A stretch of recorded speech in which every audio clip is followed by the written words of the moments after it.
Celui qui est le premier à voir l'Amérique, sur chaque bateau, il y en a un. Il faut pas croire que c'est un hasard, non. Ni même une question de bonne vue, c'est le destin, ça. Ces types-là, depuis toujours dans leur vie, ils avaient cet instant-là d'écrit. Même tout petit, tu les regardais dans les yeux. En regardant bien, tu la voyais déjà, l'Amérique. Elle était là, prête à bondir, à remonter le long des nerfs ou du sang ou je ne sais quoi, puis de là au cerveau, puis sur la langue. Et puis ce cri, l'Amérique! Elle était déjà là, dans leurs yeux, ses yeux d'enfant, déjà là tout entière, l'Amérique, là qui attendait. Celui qui m'a appris ça, c'est Danny Boudman, Tidi Lemon Novecento, le plus grand pianiste qu'il y ait eu sur l'océan. Dans les yeux des gens, on voit ce qu'ils verront, pas ce qu'ils ont vu. Il disait ça, ce qu'ils verront. J'en ai vu, moi, des Amériques, 7 ans sur ce bateau.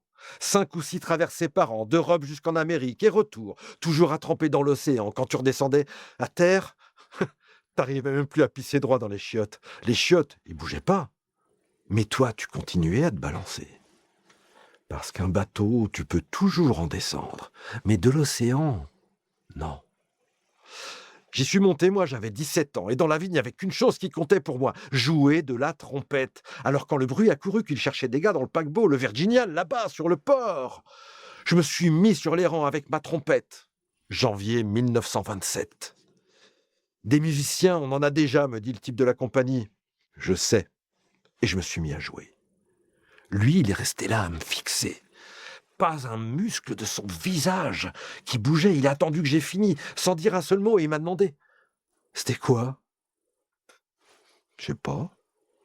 Ses yeux se sont mis à briller. Quand tu ne sais pas ce que c'est, alors c'est du jazz.